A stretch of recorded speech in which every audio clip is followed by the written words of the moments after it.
পড়েছে ঈদ এখনো বেচা কেনা শুরু হয় নাই, কেবল শুরু হয়েছে। তে দাম একটু বেশি এবার গায়ে, মানে যেটা 1 লক্ষ টাকা গরু হবে সেটা চাচ্ছে 1.5 লক্ষ টাকা, 1,60,000 যাচ্ছে।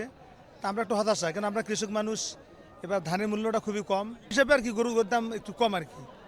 তা আমরা চাবো যে তারাও যাতে লাভবান হতে পারে, যারা কিনবে তারাও যাতে লাভবান হতে পারে। ভাই বাজারে পরিবেশ ভালো না, যে দামে কিনা তার চেয়ে 2-2.5 টাকা কমে বেচলাম ভাই।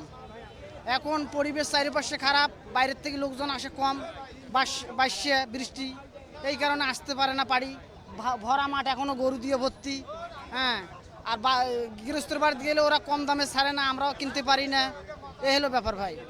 হ্যাঁ, কুরবানির সময় তো বেশি হবেই। এখন কুরবানি গরু আপনার 800-1000 টাকা মাংস কেনা লাগতেছে, আসবে না না। হ্যাঁ, দেখতে লাগছি। আর গরুওয়ালা গরু ছাড়তেছে না। বলবে তো যতই দাম হোক ওরা কম, এটা তো ওরা বলবে।